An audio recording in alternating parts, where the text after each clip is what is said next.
community garden in their community. And it Right. has passerbys talking to the lead artist and discussing it so that they can, bringing the community together to work on a mural. Right. Well, that looks better. I see the title screen. Yay! All right, so I think Oh, butterfly. There we go. Yeah. Of this, because that's what you were just talking about, which Yes. is community diorama, if you will, which I love. That's a little smaller than 1/12, I think. Okay, so it's a different scale. So but you did get more involved in sort of diorama and what we call room boxes, right? Yes. And Yes, what's on here?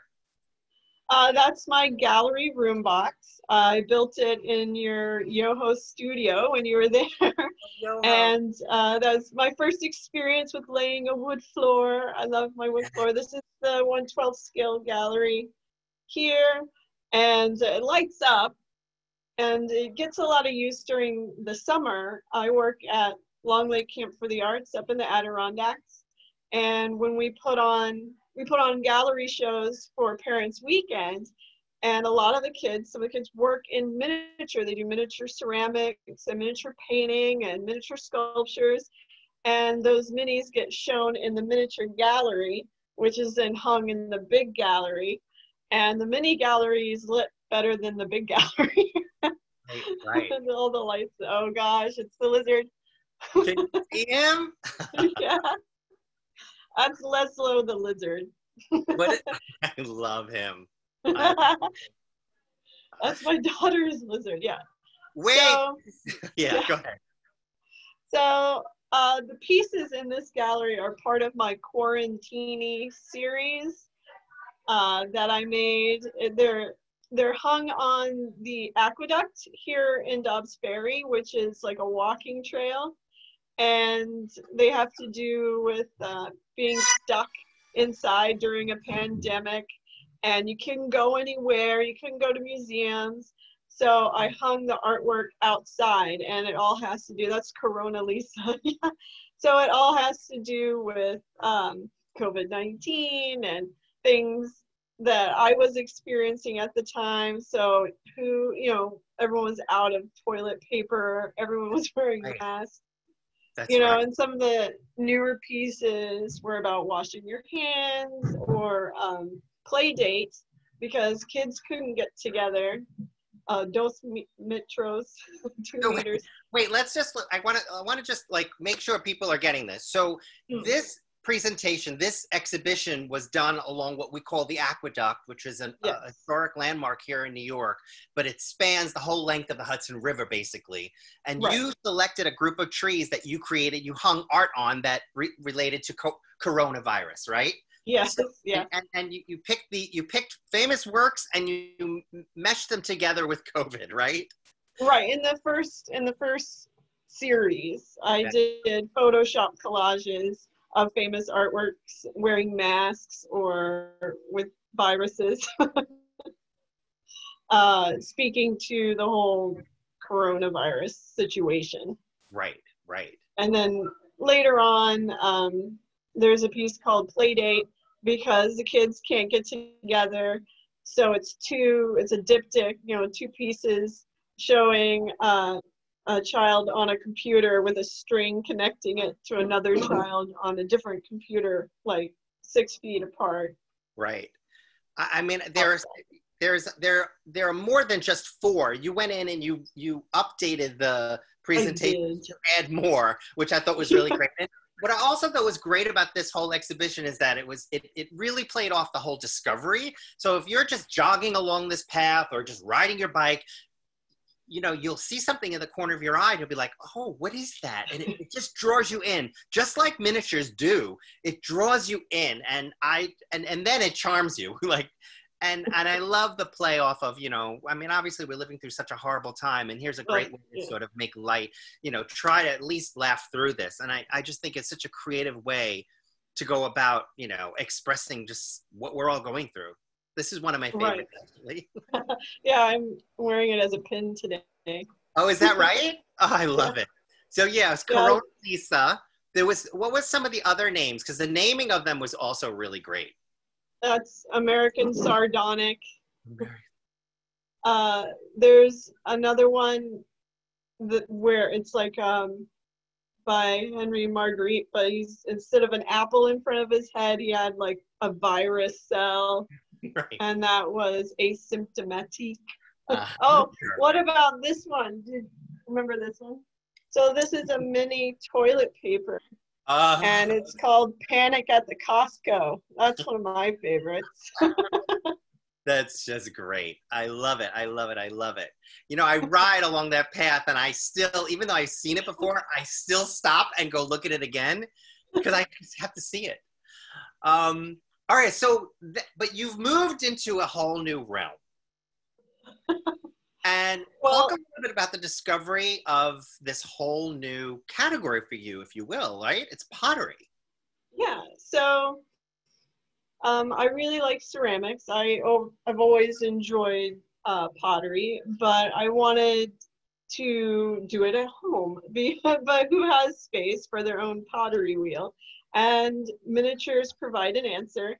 So there are miniature pottery wheels. The one you're looking at was bought on Amazon for like $50. And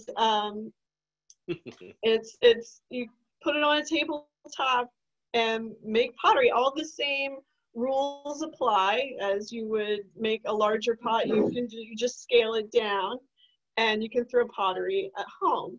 And what's also nice, it's just miniature pottery wheels give away or making art more accessible. Right. So tell us a little bit about some of these pieces and some of these pieces that you've done before we go into the demonstration. I know we're going to get to see you actually work on the wheel. So what are some of the different sort of pottery pieces that you've made, and talk a little bit about the techniques? Sure. Well, I'm always still learning. Every time I throw a pot, I get a little bit better, which is awesome. The vessel that you're looking at now is just a little pot, like a little cylinder. It could be a planter, say. I've also thrown little bowls, but I really like to make tiny teapots, little round, fat teapots. And the best part is, yeah, there you go. I can plug my pottery wheel into a battery pack and go outside. So I'm no longer trapped inside. Right. And yeah, this is one of great outdoors. Yeah.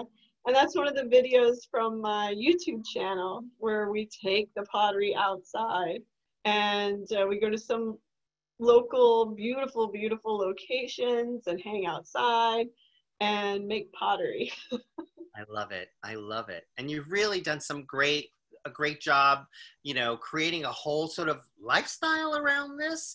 The way you shot the videos, your use of music. Just, I mean, I watch them and there's such a calming effect I have when you're watching you throw your pots and then you see the creativity coming alive. It's just I love the whole feeling and flavor of what you've done. I mean, we're going to talk a little more about your YouTube channel in a bit because there's a lot happening over there, which also we're going to talk about some of the other things that you do on there. But in the meantime, I definitely want to zoom in on sort of the pottery and maybe show people a little bit about how you can actually throw pottery on a wheel, on a tiny wheel. Right. Now, do you want me to do the demo now? I think that would be awesome. Okay. So this is my little pottery wheel. I downloaded the instructions on how to make one online and made this one myself. So what I'm going to do is take a little pinch of clay and I'm going to smash it on there. And this is just a white cone 6 clay body. And I've colored some of the clay with mason stains. So I'm just going to throw some colored clay on there because then it's cooler. So here's some purple. We do have a couple of questions if you can answer while you're setting that up. Sure. Do you need a kiln to fire your pottery? It's a good question. You do. You do, which right now is difficult to find, but I found a lady who's doing some online lessons and didn't mind squeezing in tiny little pots in between all her student projects. And so she fires for me. Awesome. But I'm on her kiln schedule, which is only once a month. Right. So if you're in an area where you might not be able to find a lady, what do you do? That is a great question. The only other thing, if you can't find a kiln, then you can use air dry clay. Like you can get it at the craft store, like Joann's or Michael. I don't know if Michael's has clay, but Joann definitely does. And you can still throw on your wheel, but you have to let it air dry, and just you can paint it with acrylics or gel nail polish that sets up with a UV light, which gives it a very nice ceramic look. Okay. And just know that it's going to be more fragile than something you fired in the kiln. Right. So all right, okay, we'll let you finish. Can I do this while we talk? Is that bad? Can you do both? Because I could never talk and do that at the same time. No, I can't. So, I'm going to center it now. Okay.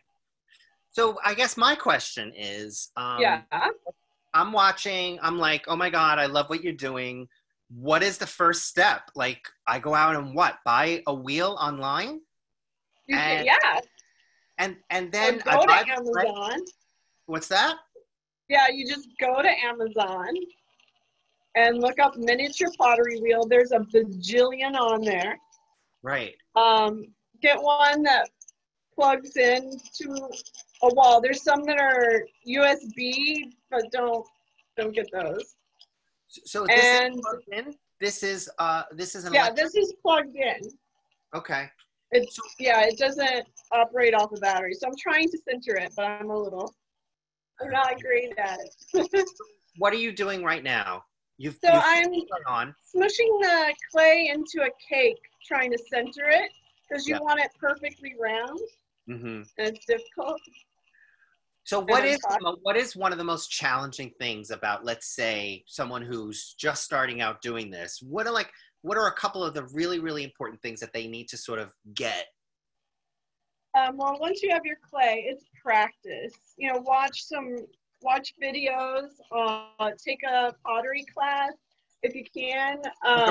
A full-size one, you mean, right? Yeah, because the skills translate. It's the same thing. That's a really important point. So if I went and took a pottery class, a full-size pottery class, so it's probably much more accessible these days. A full-size pottery, I can transfer that knowledge to miniatures. Yeah, it's the same skills. You just need tiny tools. So what I like right now, I have to make a hole and open this up, but my finger is gigantic. So I'm going to use the end of this paintbrush because it's a little smaller. Right. So what are some of the tools that you need? Well, there are a lot of specialty tools. A lot of times people wind up making their own tools. I've got some that I like to use, and whenever something comes up that I find that I'm like, ooh, that would be really cool, then I'll use that. But right now, like a paintbrush. And then I have this tool, which is a needle tool on one side, and then this like hook tool on the other. This is a pin, like when you do sewing. I have a pen. Oh, a pin or a pen? Pin. Awesome. Pin. And then this is one I made. It's a toothpick with a little sponge on the end, because sometimes I can't, you get a lot of water inside when you're making it and you want to clean it up, but my fingers are too big. I use this. So, I mean, okay. I guess it sounds like, there are things that you could use around the house. Yes. But, you mentioned about, you really need to practice. That's what's going to get you to, get better and better. But I imagine with practice comes with, the discovery of what works best for you. Exactly. You think it doesn't work. Okay, let me try a pin. So so it must be about trial and error to some extent, right? It is, but that's art. You know, it's about experimenting, figuring out what you like. Oh, that didn't work. Okay, so let's try something else. Right. Right. And it's like, that's what it's going to be like, you know, throwing normal size ceramics on when I wasn't concentrating. Right. So where are you at right now? So, yeah. Hold on, I broke that because I wasn't concentrating. I'm holding. I am in such admiration right now that you can even like smile and do what you're doing at the same time. Hold on, I'll get there. So, okay. I'm going to slow it down a little bit. It's a little fast. So I was talking and throwing. I wasn't paying attention, and I squeezed too hard, and it made the middle too thin. It was thinner than the top, and it got all wobbly and peeled off. So I'm slowing down, and I still have clay. Right. So I'll make a really tiny pot now. Yeah. So I have like this little cylinder of clay. Yep. And the way I make teapots is what works for me. I don't think this is how you're supposed to make them if you're really making big teapots. But the first thing I do once I bring up the walls is like make a closed vessel. So it's like a hollow vessel. So I'm going to bring it in. Right. And that gives me like the round teapot shape I like. Yep. And once I have the vessel closed, I can form the lid right there, and I cut the lid directly off of the teapot, and I don't have to throw it separately. Beautiful. Okay, hold on. Can you show us a finished teapot? I can. One sec. And I do have a question Yes. about scale. Do you just work in small scale, or do you I guess the question is, are your pieces just small, or do you work in scale? Right now, a lot of my pieces are just small. Right. As I get better, I'll be able to work more in scale. Yep. So, hold on. There is a finished tiny teapot. This one's pretty close to 1/12. I love it. Yeah, but that's about scale. It's pretty subjective. That could be a big teapot on a small table. Yeah. But with that, that's a thrown body, like what I'm doing now. Right. And also the spout is thrown separately and added on. Right. So I want to also just share a little bit about your YouTube channel. While you're finishing up your piece, I don't know if you're going to be able to finish that. I keep going. Because I think what we should tell people is that you make miniature foods. I do. They're fun. And we talked a little bit about your YouTube channel, which is awesome, and you're filling it with content each and every day. So I really invite people to go and check out. Just type in May Burnett Miniatures. But you're creating this great content around miniatures and miniature food. I think right here is that bacon? Is that real bacon pancakes? Bacon pancakes, making bacon pancakes. Bacon pancakes. I love it. I love it. I love it. I love it. So I do encourage people to go and check out May's YouTube channel because it really is fun. And as we yeah. You want to go back? We're also, in addition to the tiny food videos, some of the things we have coming up, I throw ceramics while being driven around in a car. It's coming up. And then, those little tiny doll hands, I'm going to try to throw ceramics with tiny doll hands. So there's like fun stuff coming up, and how to make a book nook, which is one of those tiny scenes, like a diorama that fits between two books on your bookshelf. Yes. That's kind of, and there was one other thing. Paintings, like little tiny acrylic paintings. I'm going to do some time lapses. So there's lots of stuff coming up. That is awesome. And the painting, I would love to bring you back so we could share your work with painting, because I've seen some of it and it's amazing. And I would love for you to do a tutorial on that. There's so much happening. So that's great. And you know what? Your whole vibe is so on brand, because it totally matches up with your whimsical creativity and your awesome creative vibe. Thank you. I do have to give a shout out to my husband, Jeff, who is my cameraman, and he does a lot of the editing. He's having way too much fun, actually. So does anybody have any questions before we let May go and bring Kat on? Oh, someone wants to know if you offer classes. That's a great question. Ooh, I would like to. Currently, not right now. There's, tutorials on YouTube. Yes. So that's sort of, that's a nice to have right now. Yeah, we would love to see classes in the future from May. That would be amazing. Definitely. Any other questions? Oh, somebody wants to know if you would teach a live class on Zoom. Oh, that would be amazing. Oh, that's a great idea. I'll definitely look into that. That's huge. Yeah. Why? I didn't think that. All right. Well, if we could bring Kat on while we say goodbye to May, and thank her so much for coming on. And we have to have you back, May, because this is awesome and it's probably too short. But it was great to see you throw pottery right in front of us. Darren. Thanks, Darren. Thank you. Bye, May. Hi, Kat. How are you?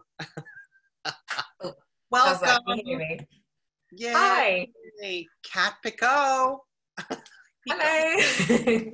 So, guys, this is Kat. She is in England at the moment. Thank you for being up late with us.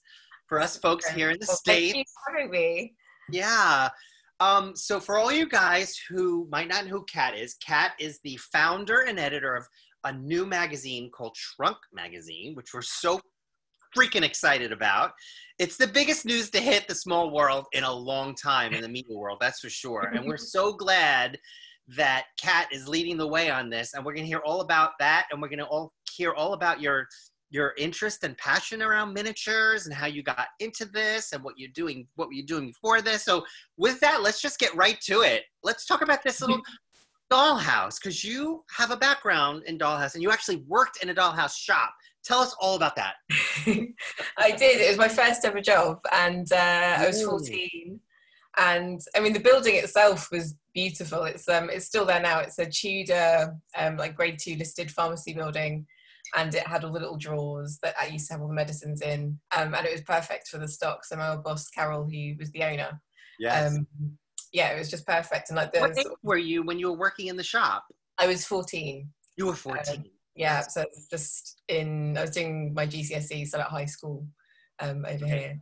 And it was just the best job ever. And I loved it. Unfortunately, she did close down sort of as I was going away to college. Right. So you worked there for more than a couple of years? Well, 2 years. Sorry, college here is, let's say you do your GCSEs, then you do your A-level. So it's when you're like 17, we go to like A-level college and then university. Right. Yeah. So only 2 years, and then she was gone. So your involvement with miniatures happened before you were working in the shop too, right? I mean, what was your first involvement with miniatures? When did that begin? To be honest, it was probably a few years. It was when that shop arrived in town, really. I was probably about 8 years old. I remember walking past the window and seeing this doll's house and being like, oh, it's amazing, I really love it. And my dad's a carpenter. He was like, no, we're not going. It's 3 little girls with him. He's like, we're not going in there. We're not going to risk it. He's like, I'll make you one. And he did, and it's lovely. It's one of my most prized possessions. But obviously, it took years because he was going to make it himself. But so it stayed in the basement, and he just worked on it when he had time around life.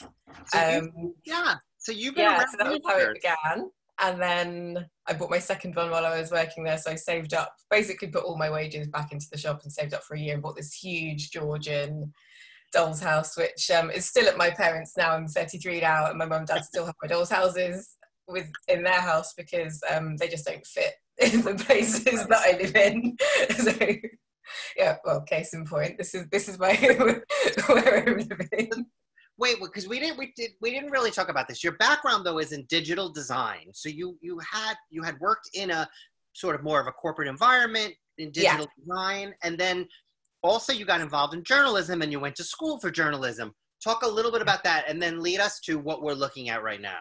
Yeah, just for complete transparency, I have worked for digital and design agencies, but I'm not a designer myself. My role has been like in other areas of the business, but okay. Yeah, it's just been really sort of just fun, creative environments, and sort of just getting to see how all these projects come together with some quite big brands, and just really exciting sort of how these creative teams, go through those processes, which was great. And then, so I was in London for maybe 5 years doing that, and then 2 years ago, I kind of felt like I wanted to change direction. So I went back to university and did my master's, which was in arts and lifestyle journalism. And and that's kind of brings us up to now. So we moved house right before lockdown, like a week before lockdown, to Brighton, and for some exciting new jobs. And then unfortunately they both ended, and I was like, well, I've got all this time and I've got a new journalism degree to use. So that's kind of how the magazine idea came around. So you went to school, you got a degree in journalism, COVID happened. Yeah. and you're like, well, let me start a magazine. Like, where did this come from? Where did this idea come from? I know the interest is there, the writing and the journalism, but like, where did you say, what made you say, I want to do this? I missed out the bit. So I've had a doll's house business for 8 years, which I totally forgot to mention. So it's always been sort of there, like as my hobby and my passion, and just something I really enjoy doing. And I found I really enjoyed the blogging side of it for Four Little Walls. But that so the name of is Four Little Walls still around? It is. Obviously, it's been neglected. Talk a little bit about Four Little Walls, and so that's been around for about 8 years, you said? Yes, on and off. I mean, it's always been more of a side hustle than like an actual, like, my main income or anything like that. But I found like the blogging side I really enjoyed, and that I kind of wanted to expand on that and do more with that. And there was just so much that I wanted to sort of find out more about, but obviously I can't do it all myself. I don't want to, I don't have space to try out all these things. I actually just like meeting other people, like interviewing other people and seeing their projects is. So this is sort of bringing your blog to the next level. And and just getting more people involved, because I think there comes a point where more commercial place. Yeah. So I know this is a working draft of perhaps the cover of Shrunk, but it's not the cover. I'm really struggling to make a decision on the cover. All right, let's talk about Shrunk. So right now, this is it at the moment. That's also not the cover, but this is like the magazine, and it's sort of rough draft. Okay, so wait, I want to go back because this is too much for my head. So you have this background in sort of a corporate world. You've gotten back. You've been blogging and writing about this category, and now you're moving to the next step of launching this whole new. Is it digital and print, or it's print only? Which one is it? It's currently print only. So the Kickstarter that just finished this week was to obviously launch Shrunk as an entity and get copies printed. Obviously, I love print media, but it is expensive.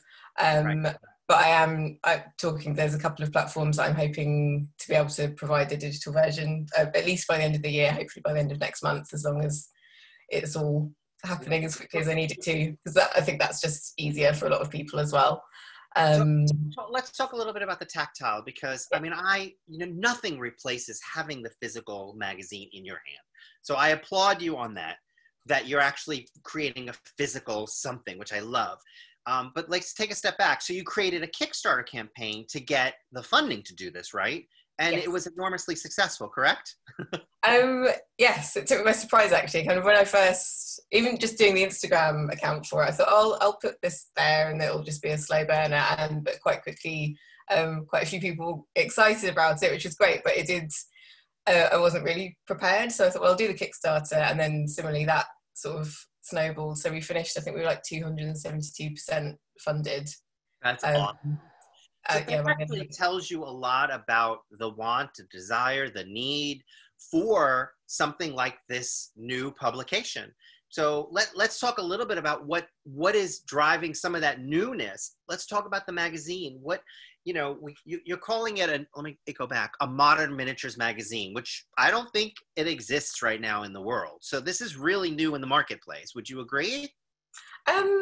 Yes. I think so. I mean, obviously the existing magazines, they do a great combination, but I think I wanted to sort of do something that was dedicated just to that. I mean, selfishly, because my own interests are, and my own houses are modern styles and aesthetic and the projects right that I enjoy doing. And then I think increasingly so with Instagram, sort of connecting with people who are also just making things that they wanted in their own home, or maybe couldn't fit into their own home, or, you know, wouldn't necessarily want to decorate and live with a certain style, but it's really fun to do a miniature. But yeah, isn't necessarily rooted in any sort of historic sort of styles or periods or anything. Yeah, I mean, I think what this image does, it really calls out that something different is happening. Because most people, when they see miniatures, they think dollhouse. Most people picture Victorian. Most people picture that sort of old and tired and staid, you know, look and feel. But this just totally zooms in on the fact that no, miniatures, there's something new and different happening in miniatures, and here it is. So I think this is a great example of bringing your concept to life. And I love it. I just love it. It's new. It really is modern. It's so fresh. I love the name. Where did the name come from? I couldn't pinpoint it exactly. I've been mulling it over for a couple of days. I had a couple of glasses of wine. I was like, I mean, I can't, sorry, my boyfriend Eddie's behind me. I can't remember. Do you remember what any of the earlier names were when I was sort of being like, what is? No, not really. No. I was just sort of, what about this? And like, Eddie'd be like, no, that sounds a bit weird. And then Shrunk, I was like, I kind of just kept, does it Shrunk? Shrunk, does that sound okay? And I was like, yeah, actually, we'll go with that.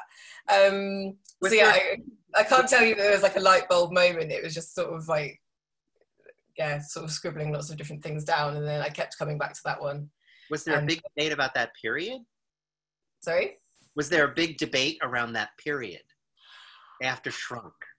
Which I think is awesome.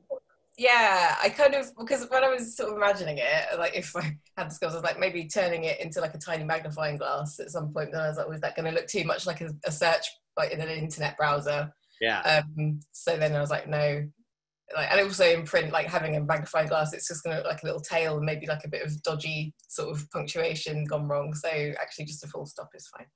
Yeah. No, I love it. I liked how it ended up.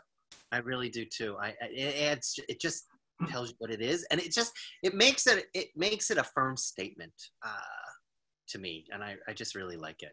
All right, so let's talk about some of the content that you're including in this magazine. There's a couple of things. There's tutorials. I know it's obviously more modern, but it's also interior design based, which is also another thing that's not really happening in the miniatures world too much.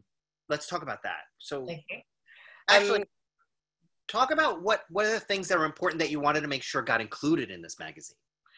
I mean, so for the first issue, because my brain's like, there's so much that I want to cover eventually, and I think with the title, it's not limited to just dolls' houses. Like there'll be dioramas, there'll be scale models.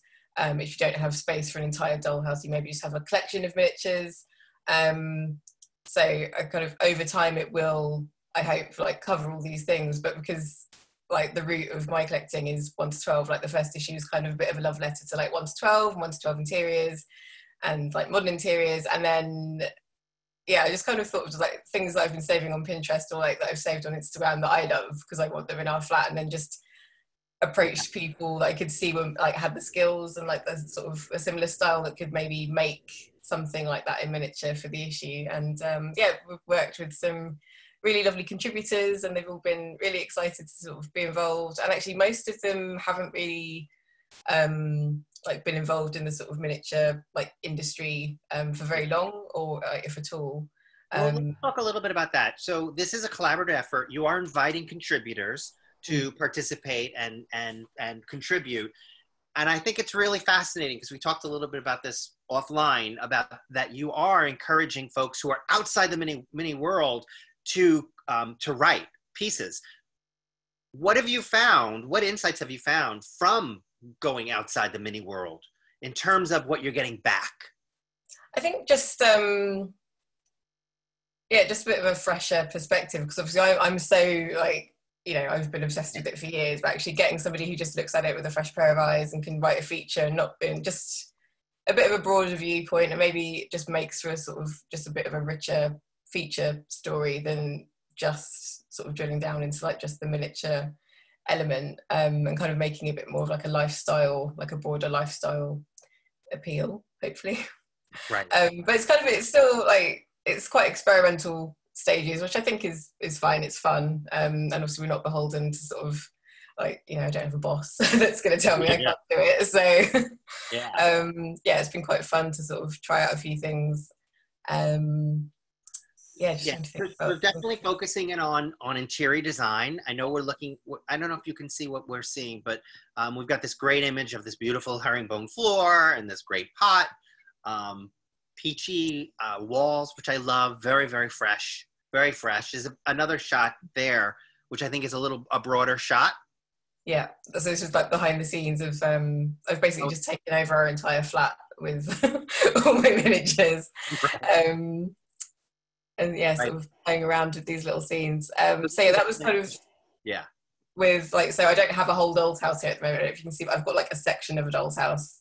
That's the my butchered Garfield, but it's not really, it didn't have just like one wall section that I could sort of do a setup with. So this was just easier to sort of do what I needed it to do. So we've got a couple of questions I want to hit. What are some of the topics for the articles that you're going to be hitting? Okay, so the first one, we're having a bit of 90s nostalgia.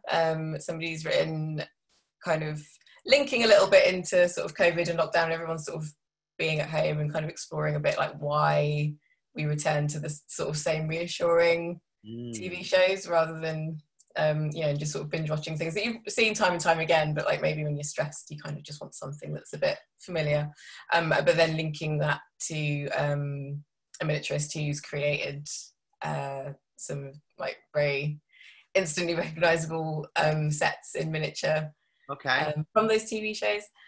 And we've got an artist being interviewed who works in, I think, how do you pronounce it? Cyanotype. So it's a bit, don't know if you ever tried it out when you were a kid, like sun paper, and you kind of lay things like a leaf or some flower, and you lay it in the sun for a few minutes, and then the imprint's left, and you kind of dip it in water, and then you're left with this print. But we're speaking to an artist who's like taking that to a whole other level and just does really beautiful, like quite haunting pieces. It was all this really vivid blue color, and just how he's used that medium. So this is about using this full-size technique in art in miniature. There is a link to miniature. So he was part of a larger like a collective exhibition that was here in Brighton in the summer of like lots of little beach huts. And so that's how I found his work. So actually, he doesn't do a lot of miniature work at all, but it was more his the art that he does and the technique that he uses, and then showing how you can use that to like create some miniature artwork. I love that. That's amazing. I love bringing the full size into the miniature. That's great. Couple of other questions about availability. Lots of question about availability. Well, this is more of a comment about how excited they are for this fresh new magazine. It's exactly what the miniature world needs. Thank you, Kat. Oh, thank you. There are a couple of questions about if they're interested in writing for you. So is it possible for people to submit articles? Absolutely, yeah. I mean, obviously, I'm kind of chasing my tail a bit at the moment, but there will be online content because the magazine, unless something miraculous happens, I'm not going to be able to produce it monthly. So it's going to be every other month, and then in between we'll just keep sort of everything going online. So the plan now is to have the launch. When will the launch issue be available? We're hopefully going to print in the next 10 days, and then as soon as they're physically back here, I will be, and probably Eddie, putting them in envelopes and posting them to everyone who's, well, we're really lucky, like we're in a really nice area of town. It's like a little village in itself, and the post office is like next door. So we'll be yeah, the magazines will come back here from the printers. We'll pack them and send them off. And so you'll have them. Another question was, well, my question is, it's still available. Can people still subscribe and order it? Initially, the answer was no. So the Kickstarter ended on Thursday, but I've actually had now so many messages in the last 2 days from people who found it just as the campaign was ending. I am making pre-orders available for this coming week. Okay. On the main website, so on shrunkmagazine.com, you'll be able to do a pre-order there, and it'll be exactly the same price as sort of anyone that pledged on the Kickstarter. So you're just paying for the copy price of the magazine and then shipping to whatever country you're in, and that's the other so you'll be on the same print run, so it'll go out at the same time. Is it available in the States? I guess that was the other question. It is, yeah. In fact, I would say, yeah, the majority of the issues so far are going to America, which has been really interesting. Beautiful. Awesome. Yeah. Awesome. Yeah. Okay, let me see if there's another question. So we hit when is the first issue going to be published, how to subscribe. It's just shrunkmagazine.com, right? Yes. One more question. Oh, do you have a Facebook page? I think you do, right? I do. I mean, to be honest, at the moment, I'm really only maintaining the Instagram page. I am keeping like one eye on the Facebook page, but yeah, there is a presence there. And so if you wanted to contact me on there, I will see the message, and I will definitely be able to. Okay. I'm just sharing some previews to some of the pages. The Friends page is up. Yeah. So that was what you were talking about, this return, nostalgia. So this is miniature. Yeah. I believe 1 to 12 scale, but there's really lovely Spanish artist who's created these, and the interview was actually done in Spanish, and Eddie's translated it for us, so, which is very kind of it. He's been roped into all sorts so far, which was really great, because initially I was like, oh, I really want to feature her, but I didn't know if the language barrier was going to be an issue, but that's worked out, so that's been great. Right. Awesome. There are a couple of other previews we're going to share in terms of the pages. These are some also page, a very, very fresh approach. I love it. I love the brightness. I love obviously the styles that you're using and that you're choosing to share, the couch, the sofa, the chaise. I love it. I just love it. I really love the sofa project. I mean, I think the preview, like the sort of mock-up photos I've got, like with the green sofa and the pink sofa, I knew there was going to be a sofa one way or another, and then I got in touch with Francesca, who's lovely, really lovely craft blogger, and I think it was maybe last Christmas or Christmas before, she did a project for Pottery Barn Kids, which was a miniature dollhouse project, and then she was like, oh, I love this, I want to do more of this. So she's actually now starting a second sort of channel and account to just concentrate on miniatures, as well as her sort of more general lifestyle. Perfect. Love it. I just love it. We did have a question. Someone said they can't find where to pre-order, but they need to go to shrunkmagazine.com, right? Yeah, I will say it's not live yet. It will be live later this evening. The page is I'm poised. But yes. So they should check tomorrow, shrunkmagazine.com. Yes, check it. Yeah. What time is it? Yeah, is it 5 o'clock where you are? Maybe even by maybe 7 o'clock tonight, your time. Okay. You can probably check back. It's almost ready to go. I'm just not quite ready to hit publish on it. Because there's a lot of interest here. I see it. That's awesome. All right, so let's see if there are any other questions for Kat before we wrap up. Is Shrunk being promoted as a miniature magazine or a decorator magazine? I think it's probably both. It's decorating. Yeah, probably a bit of both. I mean, I worry it's not. I feel like it's probably not going to tick all the boxes in one issue, but I think once there's been a few consecutive ones, it will hopefully make sense as to like what it's encompassing. But yeah, kind of miniatures, but through a interior design lens, I guess, like with that angle, and sort of throwing some other lifestyle elements in there as well.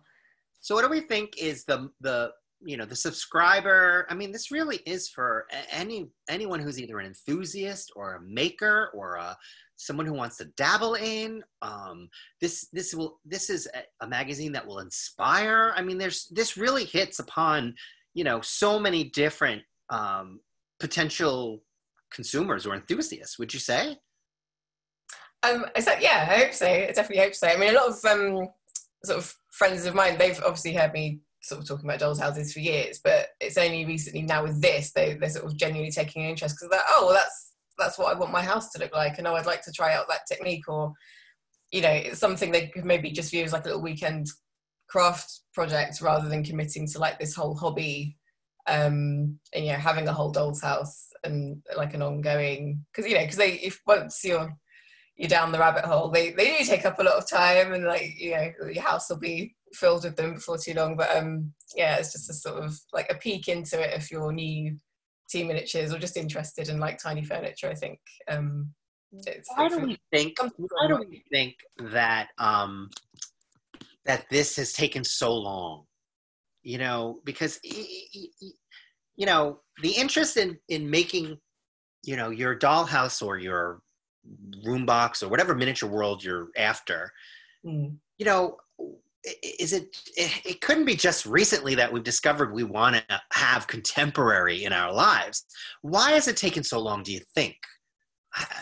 Honestly, I think on just a really sort of not exciting level, it's probably just the cost. I mean, because print media is expensive to produce, and I knew the kind of the look and the feel, like the physical feel of the magazine that I wanted to do, and like the binding, and it's it's not the cheapest option, it's not the cheapest paper.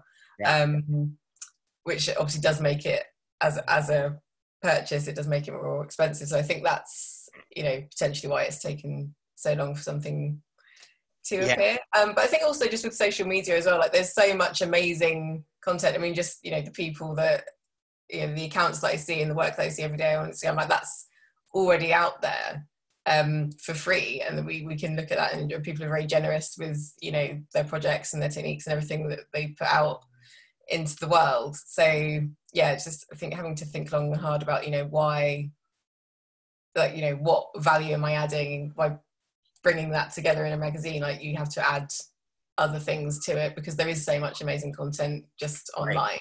Right. So I think it's an interesting challenge, and I'm excited. It's like overwhelmed still, but it is exciting. Well, we're really excited that you are taking this on and you're bringing this to market, and excited for Shrunk Magazine. Thank you so much for chatting with us today. I think this is awesome. So they can find you on social media. They can find you on Facebook. Yes. And they can even pre-order tonight. I would say I'm going to commit to 7 o'clock. It's pretty much ready to go. Right. Just need one of the images looking a bit wonky, but then we'll be good to go if anybody missed the Kickstarter and still really wants an issue. Yeah. And we're excited. Awesome. Well, thank you for chatting with us today, and congratulations and best of luck on your launch magazine. Can't wait to see it. Thank you very much, Sarah. Cheers. And thank you everybody at home for joining us on this Meet the Miniaturists today. Enjoy the rest of your day, everybody. And thank you again for joining. We're going to say goodbye for now. Bye. Cheers.